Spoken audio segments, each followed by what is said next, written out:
दोस्तों, खुशियाँ किसे पसंद नहीं, पर यह खुशी मिलती कहाँ है।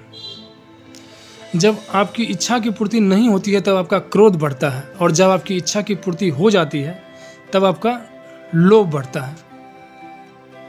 तो क्या इच्छा की पूर्ति हो जाने से हमें खुशियाँ मिल जाती हैं?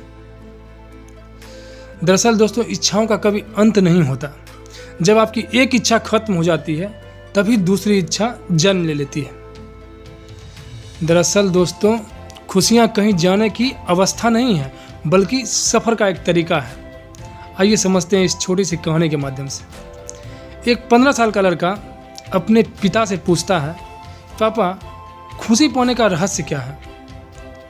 पहले तो उसके पिता चौंकते हैं, फिर मुस्कुरा कर कहते हैं, बेटा, सामने की पहाड़ी पर एक महल बना हुआ है और वहाँ एक बहुत ही बुद्धिमान आदमी रहता है। वही तुम्हें बताएगा कि खुशी पाने का रहस्य क्या है। लड़का अगले ही दिन सामने वाली पहाड़ी के पास चला जाता है और वहाँ जाकर देखता है कि सचमुच में एक बहुत ही सुंदर महल वहाँ बना हुआ था। और उसने वहाँ के दरबान से पूछता है कि यहाँ सबसे बुद्धिमान व्यक्ति कौन है। दरबान कहता है कि अभी कुछ व्यापारियों के साथ उस बुद्धिमान व्यक्ति की मीटिंग चल रही है। जब मीटिंग खत्म हो जाएगी तब मैं तुम्हें उस बुद्धिमान व्यक्ति से मिलवा दूंगा। लड़का कहता है कि ठीक है, तब तक मैं इंतज़ार कर लेता हूँ। और उसी समय लड़के की नज़र वहाँ एक सुंदर से हॉल पर पड़ती है, और उस हॉल में बहुत ही सुंदर एक डाइनिंग टेबल रखी हुई थी और उस पर बहुत ही सुंदर सुंदर फल रखे हुए थे। पूरा हॉल सुंदर रोशनी से जगमगा रहा था।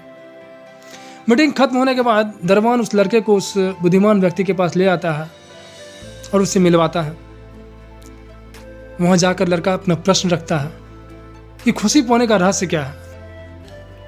वह बुद्धिमान व्यक्ति वहाँ का राजा था। उसने कहा, बेटा, मैं तुम्हें ज़रूर बताऊंगा कि खुशी पाने का रहस्य क्या है, लेकिन तुम मेरे महल में आए हो। यह महल कितना सुंदर है, कितना भव्य है, इसमें क्या क्या सुविधाएं हैं। थोड़ा सा एक बार इस महल में घूम लो, मज़ा आएगा तुमको। लड़का तैयार हो गया। उस राजा ने उसको रोका और कहा कि रुको, लेकिन मेरा एक छोटा सा काम है, तुमको साथ में ये काम भी करना है। राजा ने एक छोटे से चम्मच में तेल की कुछ मात्रा रखी, उस लड़के के हाथ में देते हुए कहा कि पूरे महल के भ्रमण के दौरान एक बात का ध्यान रखना, इस तेल के चम्मच में तेल की एक बूंद भी नीचे ना गिरे। लड़का महल घूमने चला जाता है। पूरा महल घूमकर वापस आता है। राजा देखता है कि उस लड़के के चम्मच से तेल की एक बूंद नीचे नहीं गिरी थी। फिर राजा उस लड़के से पूछता है, बेटा, तुमने हॉल में लगे हुए झरने को देखा? वो तुम्हें कितना अद्भुत लगा? और हॉल के बालकनी में जो फूलों की क्यारी है, उस फूल की क्यारी में कितने सुंदर सुंदर फूल लगे हुए हैं, तुम्हें कौन से फूल पसंद आए? और दूसरी तरफ तुमने एक लाइब्रेरी देखी होगी जहाँ बहुत ही दुनिया की सबसे बेहतरीन किताबें रखी हुई हैं, जिसे तुम एक बार पढ़ लो तो तुम्हारा जीवन बदल जाएगा। लड़का ने कहा, मैंने तो वहाँ कुछ देखा ही नहीं, मेरी नज़र तो इस चम्मच पर थी जिसमें से तेल की बूंद नीचे ना गिर जाए। राजा ने कहा, बेटा, मैंने तो तुम्हें महल देखने के लिए कहा था और तुम तो कुछ देखे ही नहीं। जाओ एक बार फिर से महल देख के आओ। लड़का दोबारा महल देखने चला जाता है।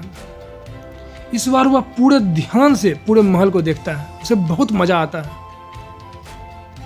वापस आकर उसने राजा को बहुत ही अद्भुत अद्भुत बातें बताई। उसने राजा से कहा कि आपका महल तो स्वर्ग से भी ज़्यादा सुंदर है।